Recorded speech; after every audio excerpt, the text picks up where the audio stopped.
Hey everyone, this is Dante and you're watching Dante Raids. Welcome back to my channel and another episode of the Hell Hades Free-to-Play Challenge 2025. Today is day 37 of the challenge and we're going to see what's up with the account and do some live arena together. Before we get into it, please don't forget to subscribe to the channel and give the video a thumbs up if you enjoyed it. To start with, in Arbiter missions we are still in our arena mission, upgrading affinity bonus to level 7. For now we are at level 6 in accuracy and we have a few battles that I hope in a couple of days we will be able to finish it and move on. Because there are a lot of gems and resources that we want to take to get with the next missions. Because almost everything is doable after that. Up until we get to upgrade an affinity bonus to level 8. And there are a lot of gems and shards we can get in almost a day after we finish the arena mission. In Classic Arena we are at Gold 5 almost the whole week, and if I manage to farm it up until reset, we are going to finish in Gold 5 tomorrow. We are looking for one-man defenses most of the time and easy battles because we just want to get to the Arbiter mission. As for dungeon progression, I haven't pushed too much this week. All I did was farm campaign most of the time and some gear for some events and tournaments that were live during the week. My whole purpose this week was to 6-star another champion at least and continue to make food for more. A few days ago I pulled Lona Tharil and I 6-starred him right away. I still haven't gotten his masteries full, but he was sure one to 6-star immediately because of his affinity, because I needed for a challenge a force champion to 6-star, but also his skills that are pretty good and pretty amazing at this point, because I do need him for Fire Knight especially. And maybe clan boss, but I'm still thinking about it. On his A1 he attacks an enemy, destroys the target's max HP by 30% and places a shield buff equals to 10% of the champion max HP for 2 turns on the ally with the lowest HP. A pretty nice A1. On his A2 he attacks all enemies, places a shield buff on all allies for 3 turns, which is pretty rare, equal to 20% of this champion's max HP. If there are any dead allies, place a shield buff on all allies for 3 turns, equal to 30% of this champion's max HP instead. This buff cannot be removed, stolen, transferred, spread or have its duration increased or decreased by enemies or allies. This is very nice part of the skill as well. On his A3 he places a 30% increased damage buff on all allies for 2 turns, then teams up with all allies to attack a single enemy. He's one of the few champions in the game that he can do an ally attack with the whole team. With his passive he inflicts 20% more damage against targets under shield buffs. And another great thing about him it is that he is an HP champion, so he is very easy to keep alive. And also he has a great aura, 30% HP in Doom Tower, which will be very helpful. The past few days, except 6-starring Lona Tharil, I tried to get to 50 a lot of champions so they can help me in different areas of the game. Some of them are Attack the Wandering, which will be very helpful in Spider. It will be a great duo when booked with my Tyrant. I got my first Great Poisoner Myceliac Priest that I 5-starred a couple of days ago. Of course we have Army Gear for Fire Knight. some of the best epic healers Vrask, which has a great passive. He heals all allies by 10% of this champion's max HP whenever this champion inflicts a critical hit.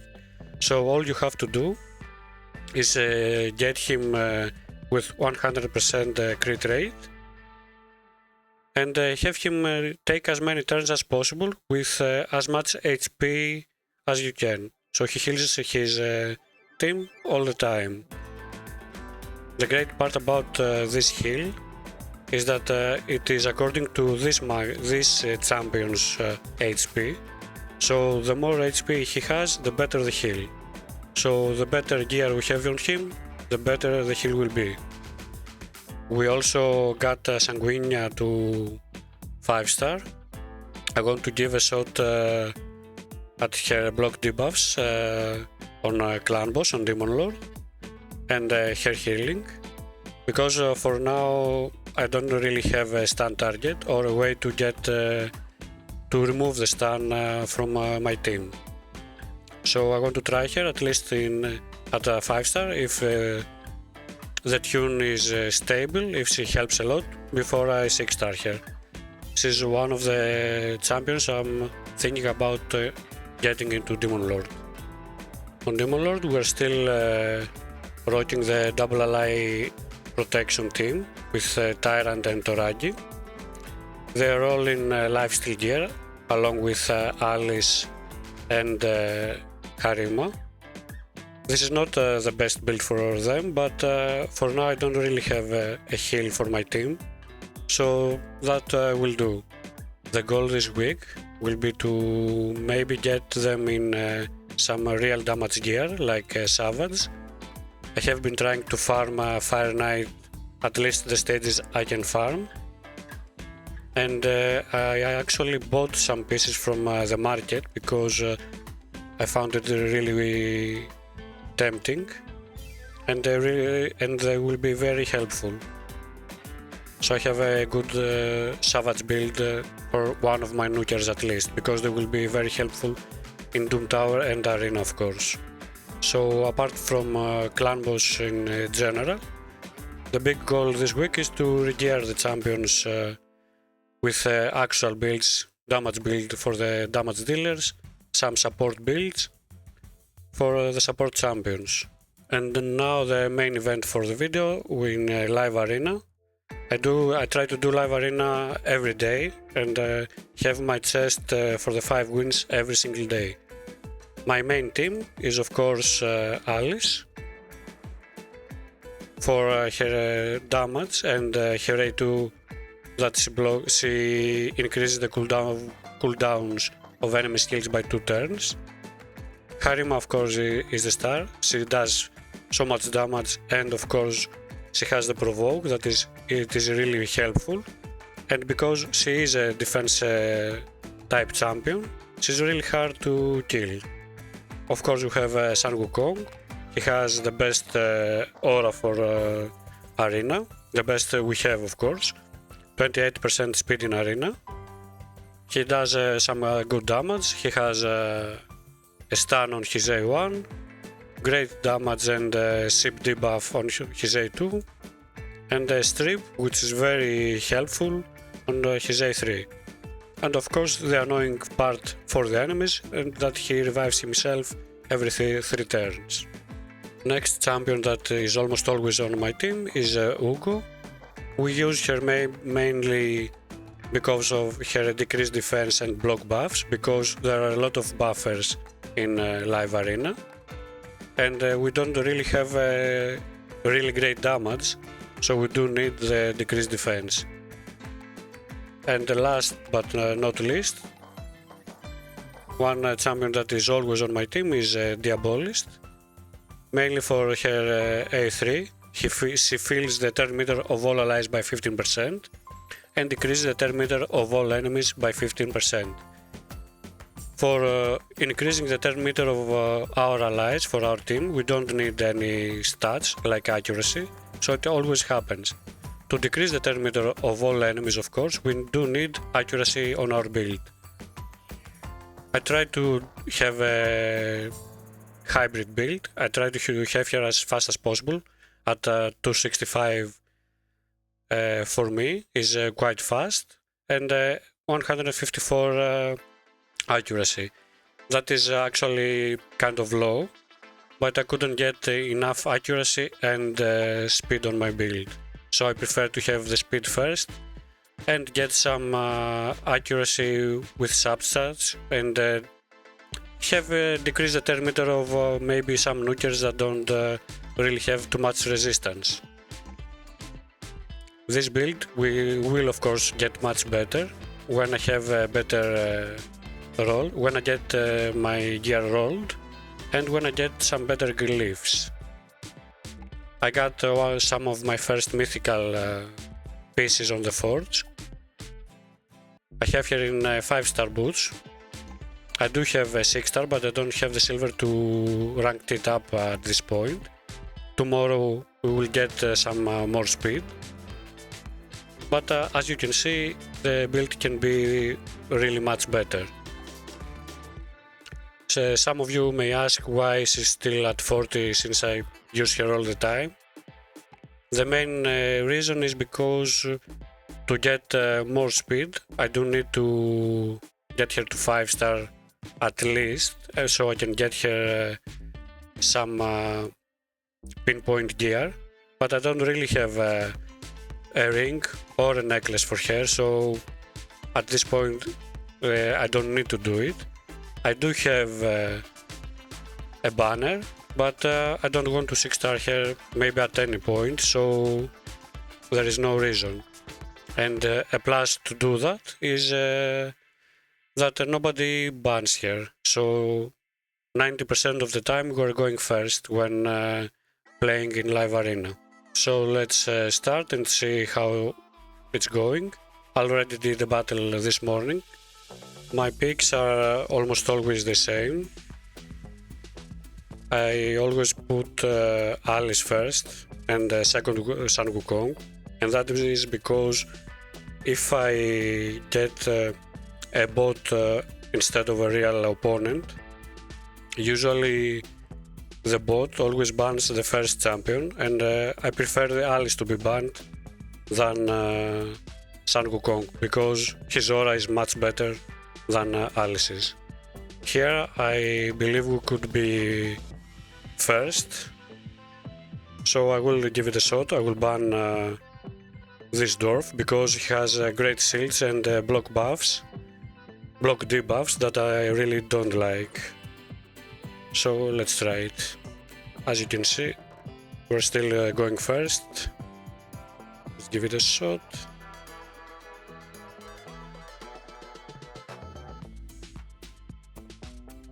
Block their skills.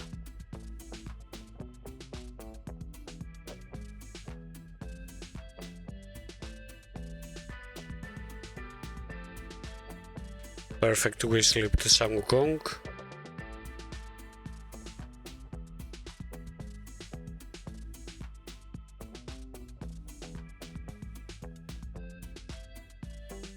I really hate Loki in live arena.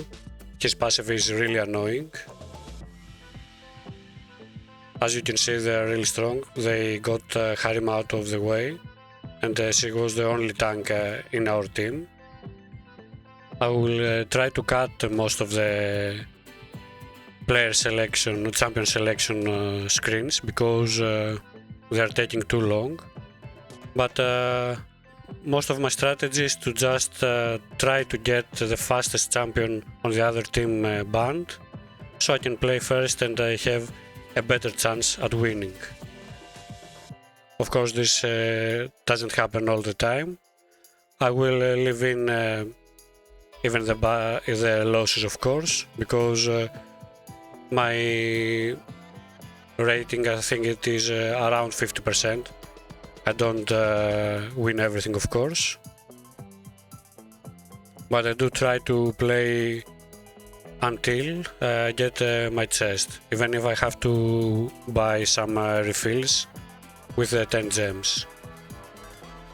As we can see here, the opponent has Armans. and He-Man, so he has two great auras to begin with.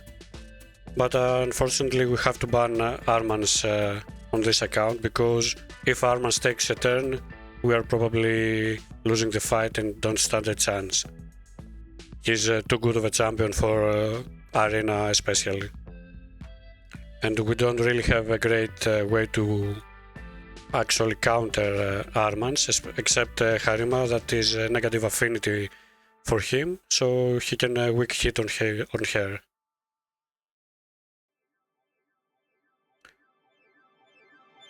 I prefer always to start with a provoke to try and crowd control them so they don't do their skills, and soften them up.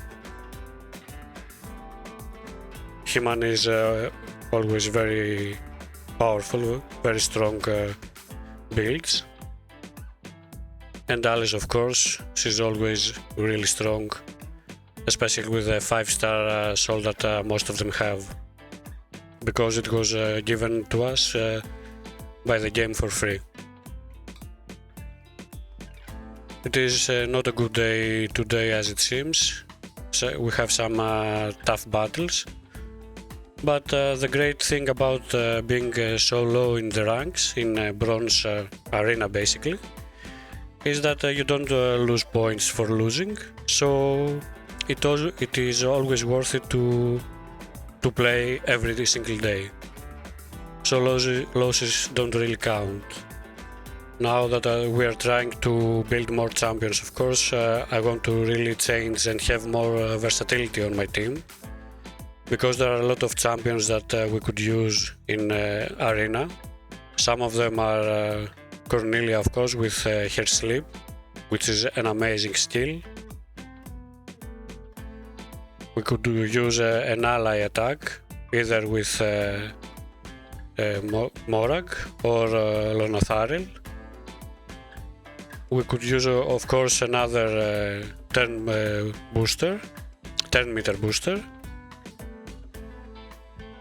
or some more damage, or we could use a cleanser, we could use a reviver, so we get another chance.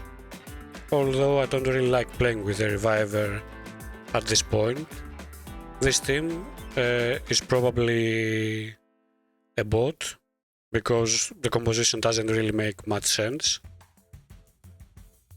and they're banning the first champion, so it could be an easy win given to us by the game. So an advice to anyone is to, even if you don't like live arena, to play every day, because even if you lose a lot of battles, you can still get to the 5 battles and get your gear. And some people were even lucky enough to get some legendary books from the chests. As you can see, this battle was very easy because it is a fake team, but a win is a win. We get the points, we get the shields for our area bonuses. If we go to see what we need the shields for, we get to area bonuses, and as you can see, we can upgrade some statistics for for the areas in the game. For example, now we can get our ignore defense stat to the next level. We got 6% ignore defense for all our team in Demon Lord, and this is very important for our damage dealers.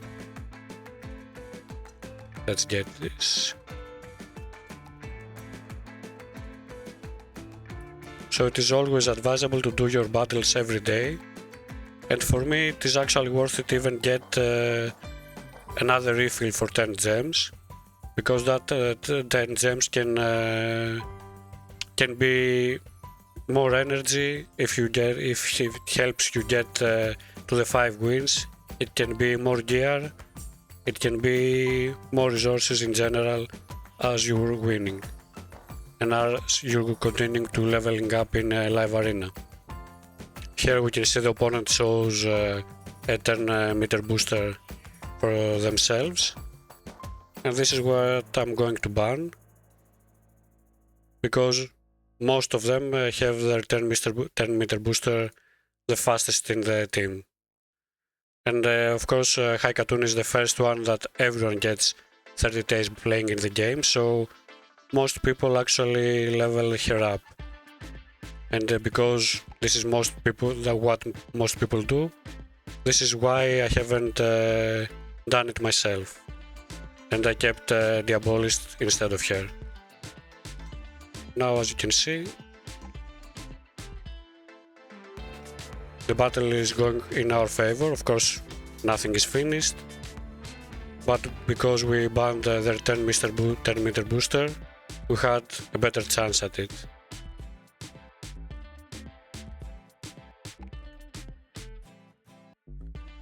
Of course, ship is always here.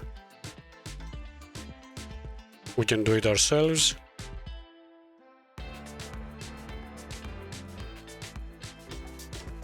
Sleep here? Of course not.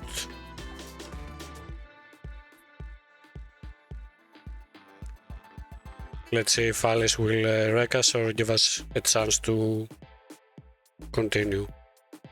Thankfully, she weak hit against our Harima, but still it's very hard. Now we're going to lose. Here we were going to ban the Ultimate Decay Death Knight, because he's one of the most annoying champions for Arena, because he redirects our single damage hits to him every single time, and it's actually pretty hard to get past him, except we turned him into a ship, which is not always easy, because they have a high resistance most of the time. Nut is not a champion for Arena most of the time, but they're probably a newer player like us, so they don't have too many choices like us, of course.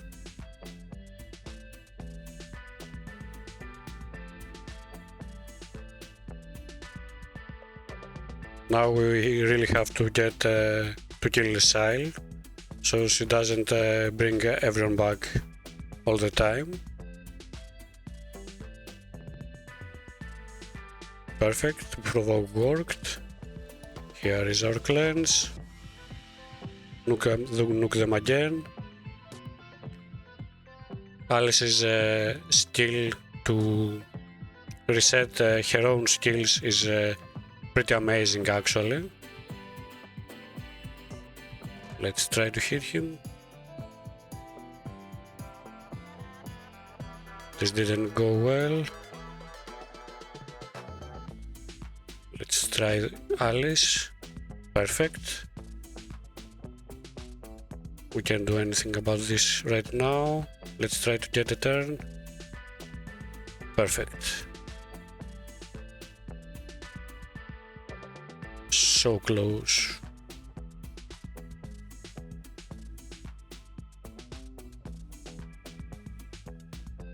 Perfect, she didn't have her revive active, so we get another chance. Everyone die. Here is our second reward, some energy, which is actually pretty worth it if you consider that we get 10 battles for free.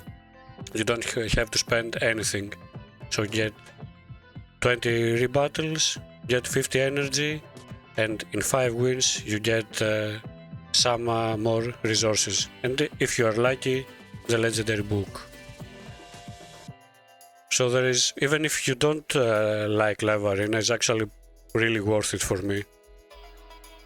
Here is another strong team, but our strategy of trying to go first again worked really well.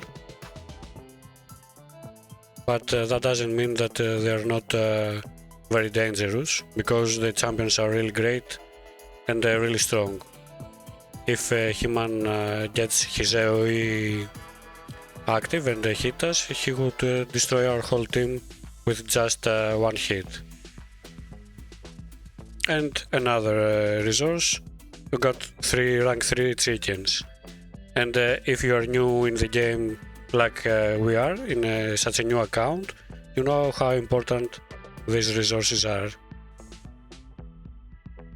I don't really know if other content creators in this challenge like Live Arena, to be fair, but I wish you could get more points for it, for the challenge, because I actually like it and I would like to play more.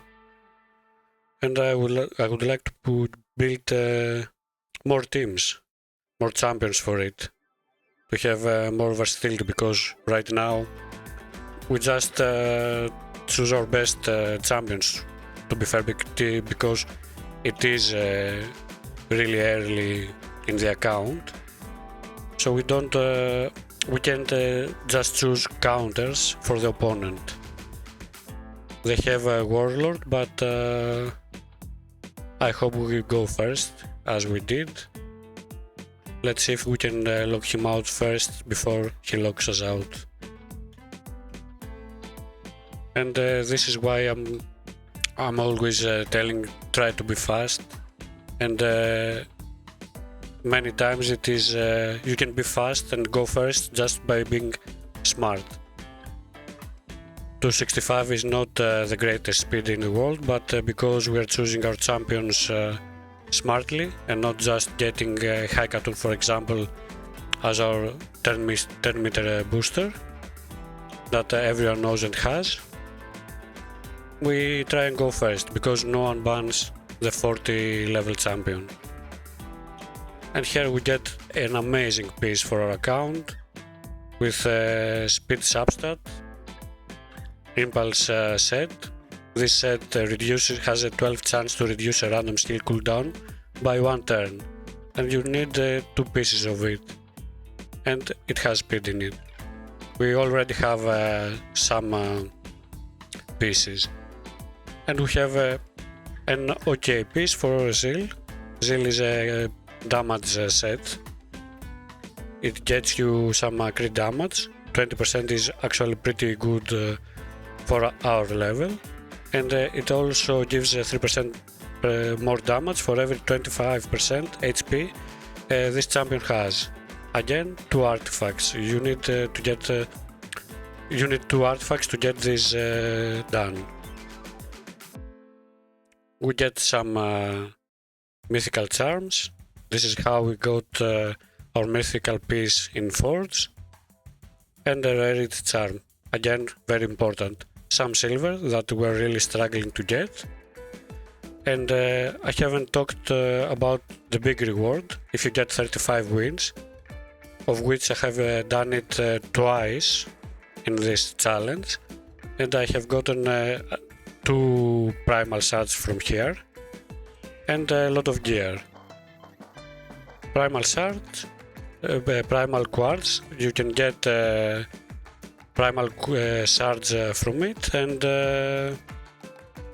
get yourself a mythical if you're lucky. As you can see, we didn't even spend the 10 gems to get another refill, and we got our 5 wins, 50% win rate, but we got all these resources for free. And I want to again remind you that the area bonuses are really important. For now and for the challenge, I want to get my stats in Demon Lord first, but if you're struggling in another area, in Hydra for example, Sun Devil, Phantom, Curse City, or whatever you need speed. Here, you play some arena, you get more speed for the whole team. You need some accuracy, you get yourself some accuracy. How? You play some live arena. You get yourself 5 champions you want to use. Even if you lose a lot of battles, you are going to still have your 5 wins relatively easily during the day. So that's it for today. The challenge is going really well. We are third on the leaderboards, and the account has much more to give. I must get myself some more 6-star champions and farm some more gear to get myself some better builds. With these builds, if you have seen my previous videos, I can easily 2-key Nightmare Demon Lord, except Force Affinity, which is a bit harder. But I have tried Ultra Nightmare with relatively the same builds, but I wasted a lot of silver, to be fair, to get the speeds right. But again, it didn't really work because my stats are not good enough yet for Ultra Nightmare. This is why I got myself some more accuracy in Demon Lord in area bonuses. I need accuracy to get myself decrease attack all the time on the boss, and I need much better survivability stats on Torage special, because he dies much easier than Tyrant. So this is why I need more gear. If I'm lucky, a better blessing, some more stars, and move on to at least get in the beginning a 4-key Ultra Nightmare key, Ultra Nightmare chest, and try to 2-key it at least in during challenge. The best thing we could do, I think, during this challenge is to get a 2-key or a 1-key if we get some really nice gear or some better champions, and spend the rest of the keys in Nightmare, so we can get at least 2 to 3 chests, good chests every day. Thanks everyone for watching. Please don't forget to like and subscribe, and of course do comment anything you want down below with suggestions, more things you want to see, ways to make our teams better. Until next time, take care.